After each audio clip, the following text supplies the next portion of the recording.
पहले बुद्ध, बुद्ध इस वर्ड का मीनिंग ओवरऑल मिला के आप सेल्फ बनते हो, आपके इमोशंस, आपके थॉट्स, सब कुछ। ये वक्त भी गुजर जाए कि अपने सेल्फ को इतना भाव मत दो, तुमको लाइफ कभी सेटिस्फाई नहीं कर सकती है।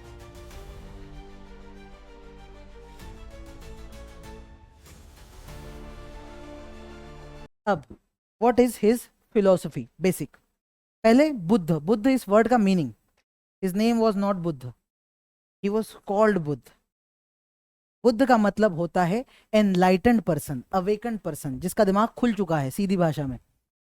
ठीक है, तो कोई भी बुद्ध बन सकता है उस लॉजिक के हिसाब से, ये अकेला तो है नहीं। क्या हो रहा है?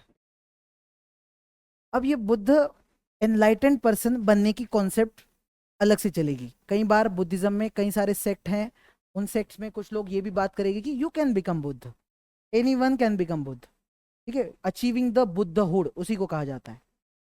अब ये बुद्धिज्म 3 कोर प्रिंसिपल्स बताता है, उनका कहना है रियलिटी क्या है।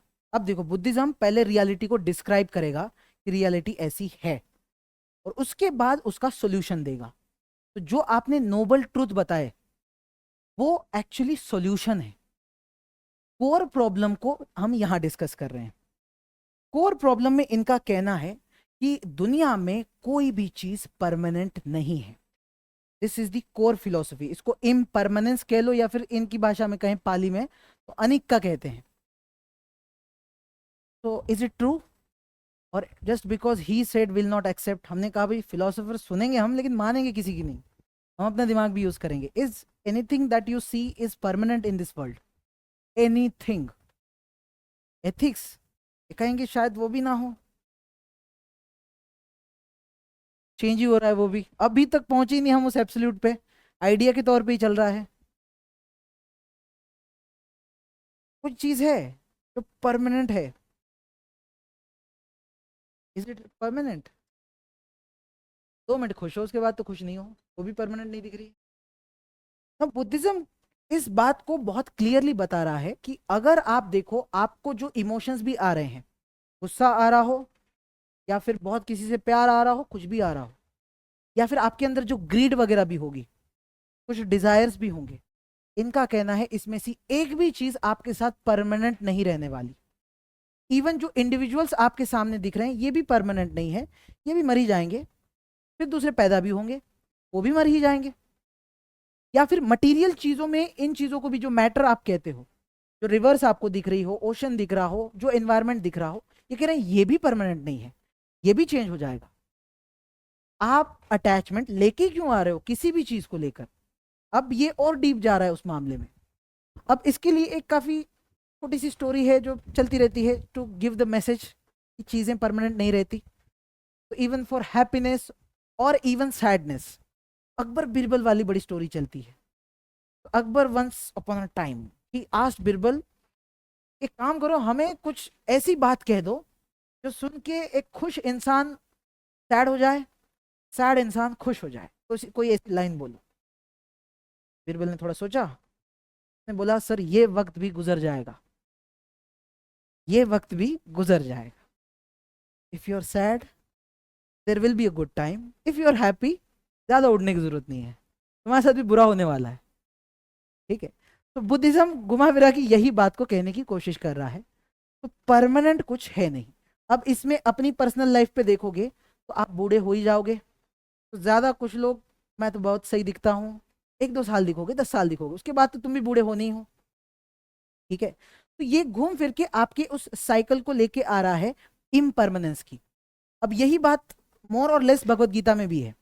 They also talk about this thing कि भाई कोई भी चीज परमानेंट नहीं होती है, और हम हमारा अजम्पशन चीजों को परमानेंसी को लेकर ही चलता है। जैसे for example a person is concentrating the wealth, बहुत सारी वेल्थ जमा करे जा रहा है, हम कह रहे हैं ना वेल्थ परमानेंट है ना तुम परमानेंट हो, तुम जमा करते करते करते बूढ़े हो गए, अब मर गए, कोई फायदा इतना मेहनत करके? ये एक एंगल में बता रहा हूँ, जो मटेरियल प्लेजर के पीछे हम भाग रहे हैं कि एक दिन तो आपने ये तो इसको बोल सकते हैं 6 साल से प्रिपरेशन की। यस, सो इन ये किसी भी लॉजिक में लगा दोगे तो ये कह रहा है कि उस चीज को लेकर अटैच मत होना, क्योंकि ना वो परमानेंट है ना तुम परमानेंट हो, इम्परमानेंस है। और इस वजह से आपके अंदर सफरिंग होती है। वो जो कहा ना कि दुनिया में सफरिंग है, ये कह रहे हैं ये सफरिंग इस इम्परमानेंस की वजह से है। आप कितना भी कुछ कोशिश कर लो, this life can not satisfy you. अब लग सकता है बहुत ही पेसिमिस्टिक बातें कर रहे हैं मिस्टर बुद्धा, है ना, बट रियलिटी इज रियलिटी। वो सुनने में घटिया हो तो क्या हो गया। इनका कहना है आप कितना भी कोशिश कर लो, आप आईएएस बन जाओ, आप कुछ और कर लो, प्राइम मिनिस्टर बन लो, आप 10 लाख कमा लो, 10 करोड़ कमा लो, कुछ भी कर लो, इनका कहना है तुमको लाइफ कभी सेटिस्फाई नहीं कर सकती है। आपको वो सेंस ऑफ सेटिस्फैक्शन या हैप्पीनेस अल्टीमेट वाला मिल ही नहीं सकता, क्योंकि जैसी लाइफ आप इमेजिन कर रहे हो, क्योंकि आपके जो भी अटैचमेंट्स हैं वो परमानेंट है ही नहीं। आपको थोड़ी देर के लिए खुशी मिलेगी, उसके बाद वो खत्म हो जाएगा। तो you like someone, you brought her at home, after some time maybe you will die और शी विल डाई, किसी दिन ना किसी दिन तो जाएगा ही कोई ना कोई। तो अल्टीमेटली ये कहना है दिस इम्परमानेंस लीड्स टू दुख और सफरिंग।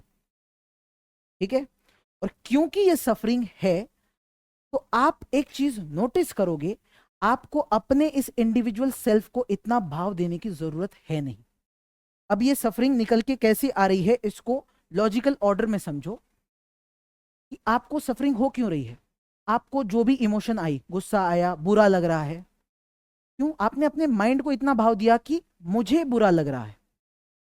ये कह रहा है कि वो इमोशन परमानेंट नहीं है, और वो इमोशन तुम हो ही नहीं, वो तुम्हारी इमोशन है भी नहीं। बात यह है कि अपने सेल्फ को इतना भाव मत दो। और अच्छे से कहें, इमेजिन अ रिवर। रिवर किस चीज की बनी है? अगर हम उसके छोटे से एलिमेंट की बात करें तो छोटे छोटे ड्रॉप्स की बनी हुई है, जैसे हम ऐसे एटम्स वगैरह जो कहते हैं, उस तरीके से मानो।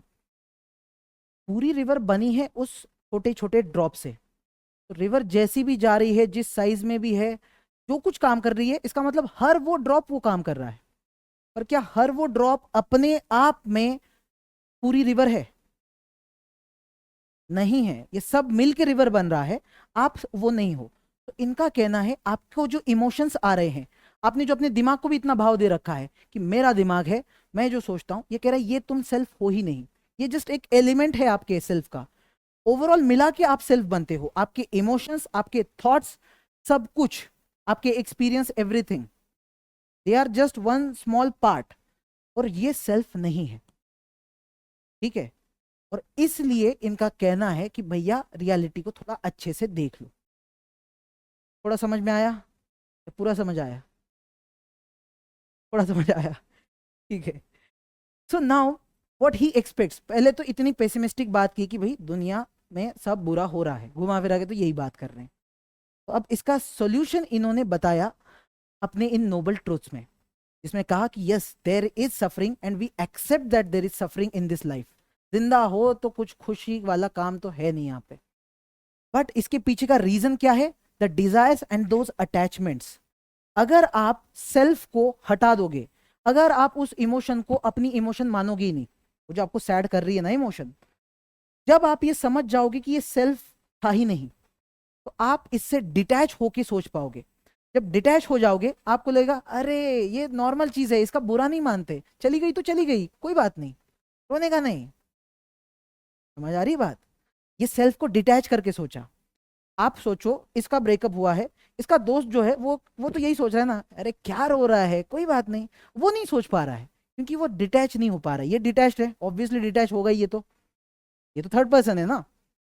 ये बात कर रहे हैं कि अपने सेल्फ को थोड़ा डिटैच करके नॉन सेल्फ आइडिया से देखोगे, तब ये अटैचमेंट खत्म होगी।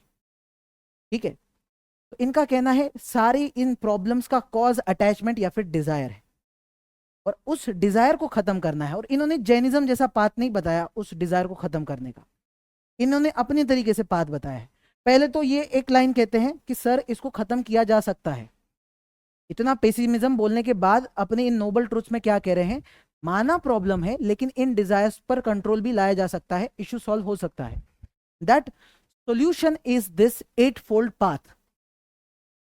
एट फोल्ड पाथ में एक डिओन्टोलॉजिकल तरीका बता रहे हैं। You do few actions and that's it, now you do not need to worry about anything. जैसे फॉर एग्जाम्पल, आपका इंटेंशन राइट होना चाहिए। जो भी काम कर रहे हो, एक बहुत अच्छा इंटेंशन लेके काम करो, आप देखो आप खुश रहोगे। वहां अच्छा हो बुरा हो, आपका इंटेंशन अच्छा था, आप अपने आप में बहुत खुश हो, इंटेंशन सही था, आपको स्ट्रेस नहीं हो रहा, ठीक है। अपना व्यू जो बना रहे हो वो राइट होना चाहिए, आपके अंदर राइट कंसंट्रेशन होना चाहिए। ये ऐसी बातें हैं, ये सारी जो 8 नोबल ट्रुथ बताए गए हैं, नोबल ट्रुथ नहीं कहेंगे इनको, अष्टांग मार्ग कहेंगे। ये जस्ट आपको एक्ट करने वाली बातें कही जा रही है कि बस इतना कर लो तुम, इसके बाद ये डिजायर्स भी खत्म, इसके बाद ये पोजीशंस भी खत्म। इसका मतलब ये नहीं कि ये जैनिज्म की तरह नहीं बोल रहा कि सारे मटेरियल चीजें छोड़ दो, 1 रुपया भी खुद के पास जमा मत करो, ये ऐसे बात नहीं कर रहा है। ये बोल रहा है अपना इंटेंशन सही रखो, जो तुम काम करके पैसे कमा रहे हो ना, तुम्हारा इंटेंशन सही होना चाहिए, इतने ग्रीडी बनने की जरूरत नहीं है। इंटेंशन क्या है? Yes, we have to survive, घर को खुश रखना है, खुद को खुश रखना है, उसके लिए जितना चाहिए। और ऐसा भी नहीं कि वेल्थ जमा नहीं करनी है, वो कह रहा है जब इंटेंट गलत होगा, कॉन्सेंट्रेट करने वाला होगा। कॉन्सेंट्रेट करने वाला क्यों आ रहा है? क्यों आ रहा है? क्योंकि अंडरस्टैंडिंग नहीं है सेल्फ की, अंडरस्टैंडिंग नहीं है कि चीजें परमानेंट नहीं है, तो आप कॉन्सेंट्रेट करते जा रहे हो। और क्योंकि कॉन्सेंट्रेट करने के लिए कई बार आपको गलत एक्शन भी लेनी पड़ सकती है, तो मैं झूठ बोल के आपको कुछ बेचूंगा, वो जो इंटेंशन गलत है उसके पीछे आपकी अंडरस्टैंडिंग है कि आपको पता ही नहीं कि ये इम्परमानेंट था। वो पता होगा, वो इतना भी नहीं भागेगा उन चीजों के पीछे। इसका मतलब ये नहीं कि हम उसको भिखारी बना रहे हैं, ठीक है। That's why we are calling it middle path, ठीक है। It is not extreme like Jainism, but ये चारवाक जैसा भी एक्सट्रीम नहीं है कि बस, चारवाक का क्या कहा था हमने कि पियो पियो, लोन लेके पियो, गिर गिर के पियो, चिल करो एकदम। ये दोनों के सेंटर में लाके खड़ा करता है, ठीक है।